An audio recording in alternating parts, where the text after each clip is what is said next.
Hi விவாஸ்.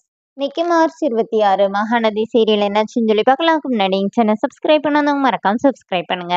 இன்னைக்கு என்ன அப்படின்னு சொல்லி பார்த்தீங்கன்னா, கீழே வந்து ஹவுஸ் ஓனர் இருக்காங்களா, அவங்க 2 பேரும் வந்து இவங்க 2 பேரும் சொந்தக்காரங்களா, இப்போ போய் என்னன்னு சொல்லி கேட்கலாங்க அப்படின்னு சொல்லி கூப்பிட்டுட்டு இருக்காங்க. அப்போ உடனே அவங்க வீட்டுக்காரர் என்ன சொல்றாருன்னா, இல்லை நான் மத்தியானமே போகலான்னு சொன்னேன், இப்போ சாயந்தரம் ஆயிடுச்சு, ரிலேஷன்லாம் போயிட்டாங்க வாங்கன்னு சொல்லி கூப்பிட்டுட்டு இருக்கும்போதே காவேரி வந்து உள்ள வராங்க. அப்போ காவேரி வந்தோடனே அவங்க வந்து சாப்பாடு எடுத்துட்டு வந்தாங்கல்ல, அத கொண்டு வந்து அவங்களுக்கு குடுக்க வராங்க. அப்ப அவங்க என்ன சொல்றாங்கன்னா, "இன்னைக்கு நாங்க விரதம்மா, அதனால நாங்க வரல நாங்க சாப்பிட மாட்டோம்" அப்படின்னோனே, சரின்னு சொல்லிட்டு காவேரி போகும்போது அவங்க கூப்பிடுறாங்க. கூப்பிட்டு கேட்க போறாங்க. ஆனா அவங்க வீட்டுக்காரர் வந்து, "நீங்க போங்க, நீ காவேரி நீ போம்மா" அப்படின்னா, நான் போவான்னோனே, "ஆமா நீ போன்னு" சொல்லி அனுப்பிவிட்டோனே, "ஏங்க அவகிட்டயே கேட்டுருக்கலாம், ஏன் கேட்கவில்ல?" அப்படின்னோனே, "நம்ம விஜய் கிட்டயே கேட்கலாம்" அப்படின்னு சொல்லிட்டு இவங்க 2 பேரும் விஜய் கிட்ட வராங்க. இங்க என்ன ஆகுதுன்னா, காவேரி வந்து அந்த சாப்பாடு கொண்டு வந்து விஜய்க்கு குடுத்துடுறாங்க. இப்ப விஜய் கேட்கிறாரு, "எனக்கா சாப்பாடு கொண்டு வந்தனோனே?" "சத்தம் போடாதீங்க" அப்படின்னு சொன்னோனே, இப்ப விஜய் கேட்கிறாரு, "நான் எப்படி அப்படியே மாமே சீர கொண்டு வந்து அப்படியே கலக்கிட்டேனா?" அப்படின்னு சொல்லி கேட்டோனே, இப்ப காவேரி என்ன சொல்றாங்கன்னா, "நீங்க சீர் எடுத்துட்டு வந்ததெல்லாம் கரெக்ட் தான். ஆனா உங்க சீர யாருமே அக்செப்ட் பண்ணிக்க மாட்டாங்கன்னு உங்களுக்கே தெரியும்ல. ஏன் இப்படி வந்து அசிங்கப்படுறீங்க?" அப்படின்னோனே, விஜய் என்ன சொல்றாருன்னா, "இல்ல நான் என்ன நினைச்சேன்னா, இப்படி திட்டுவாங்க, கடைசியில ஏத்துக்குவாங்கன்னு தான் நினைச்சேன்" அப்படின்னு சொல்றாரு. அப்ப உடனே காவேரி சொல்றாங்க, "இல்ல உங்களுக்கு தெரியும் அவங்க ஏத்துக்க மாட்டாங்கன்னு.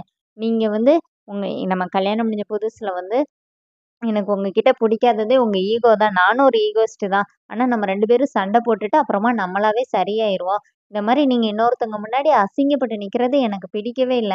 எனக்கு வந்து என் விஜய் எப்பவுமே கெத்தா இருக்கணும், மாஸா இருக்கணும். அப்படிப்பட்ட விஜய் தானே நீங்க. நீங்க இங்க வந்து உட்கார்ந்து எனக்காக அசிங்கப்பட்டுட்டு இருக்கணும். நீங்க போய் உங்க இடத்துல இருக்கிறது தான் உங்களுக்கு நல்லது. விஜய் அவரோட இடத்துல இருக்கணும். அதுதான் எனக்கு பிடிக்கும்" அப்படிங்கிற மாரி காவேரி சொல்றாங்க. விஜய் அப்படியே பார்த்துட்டே இருக்கிறாரு.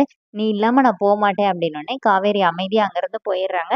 இப்ப விஜய் வந்து டிஃபன் பாக்ஸ் எல்லாம் ஓப்பன் பண்ணி சாப்பிட்டுட்டு இருக்கிறாரு. அப்ப பார்த்து அந்த மாமியும், அவங்க வீட்டுக்காரரும் வந்து விஜய் கிட்ட கேட்கறாங்க, "எப்படிடா உனக்கு அவங்களுக்கும் உனக்கு இதுன்னு" சொல்லிட்டு.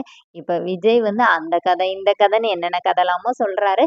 கடைசில என்ன சொல்றாருன்னா, இந்த மாரி மனசுக்குள்ள லாலி பாட ஆரம்பிச்ச பிறகு, தாலி எதுக்குன்னு சொல்லிட்டு நான் வந்து இங்க வந்து உட்கார்ந்துருக்கிறேன். அவங்க அம்மா தான் என் காதல வந்து ஏத்துக்க மாட்டேங்கிறாங்க அப்படின்னோனே, அப்ப காவேரி எதுக்கு உனக்கு சாப்பாடெல்லாம் கொண்டு வந்து குடுத்துருக்கிறா?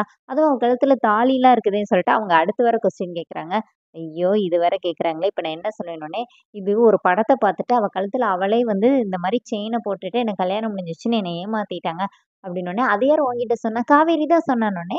"அவ வந்து என்ன லவ் பண்றா. ஆனா அவங்க அம்மா பேச்ச கேட்டு வெளில வர முடியாதுன்னு இருக்கிறா. நீங்க தயவு செஞ்சு அவைங்க கிட்ட போய் கேட்டுறாதீங்க. ஏன்னா நான் ஒரு 3/4 கிணறு தாண்டிட்டேன். இன்னும் 1/4 கிணறு தான்" அப்படின்னு சொல்லி சொன்னோனே, "சரிப்பா, சரிப்பா நாங்க கேட்க மாட்டோம். நீ நல்லா சாப்பிடு, என்ஜாய்" அப்படின்னு சொல்லிட்டு அவங்க கிளம்பிர்றாங்க. நம்ம காவேரி வந்து ரூம்குள்ள உட்காந்து தனியா யோசிச்சு பார்க்குறாங்க. விஜய் சீர் எடுத்துட்டு வந்ததெல்லாம். அப்ப அந்த ஜொல் எடுப்பாங்கல்ல, அத ஓப்பன் பண்ணி பார்த்து, அத எடுத்துட்டு அவங்க கழுத்துல வச்சு பார்க்குறாங்க. அப்ப காவேரி என்ன நினைக்கிறாங்கன்னா, "காவேரி இது உனக்கு இல்ல நர்மதாக்கு. ஆமா இது நர்மதாக்கு" அப்படின்னு நினைக்கிறாங்க. இங்க என்ன ஆகுதுன்னா, குமரனும், கங்காவும் பேசிக்கிறாங்க. அப்ப குமரன் வந்து விஜய் என்ன விட நல்லா இது பண்ணார்ல அப்படின்னு சொல்லும்போது, கங்கா என்ன சொல்றாங்கன்னா, "இல்லங்க நம்ம பகட்டுத்தனமா பண்ணாட்டியும் நம்ம நல்லா தான் பண்ணணும்னு அம்மாலாம் சொன்னாங்கல்ல" அப்படின்னு சொல்லி சொன்னோனே, "நீங்க இந்த குடும்பத்த இனிமே தாங்கிக்குவீங்கன்னு எனக்கு நம்பிக்கை வந்துருச்சு" அப்படிங்கிற மாரி கங்காவும், குமரனும் பேசிட்டு இருக்காங்க. அதோட என்னோட எபிசோட் எண்ட் பண்ணிட்டாங்க. நாளைக்கு என்ன அப்படின்னா, அந்த செயின வந்து காவேரி வந்து நர்மதாக்கு போட்டு விட்டுருக்காங்க. இப்ப சாரதா கேட்குறாங்க, "செயின் யார்டி போட்டுவிட்டா? நல்லா இருக்குதுன்னோனே" காவேரிய சொல்லிர்றாங்க. "இது எப்படியும் ஒரு 2 1/2 பவுன் இருக்குமே!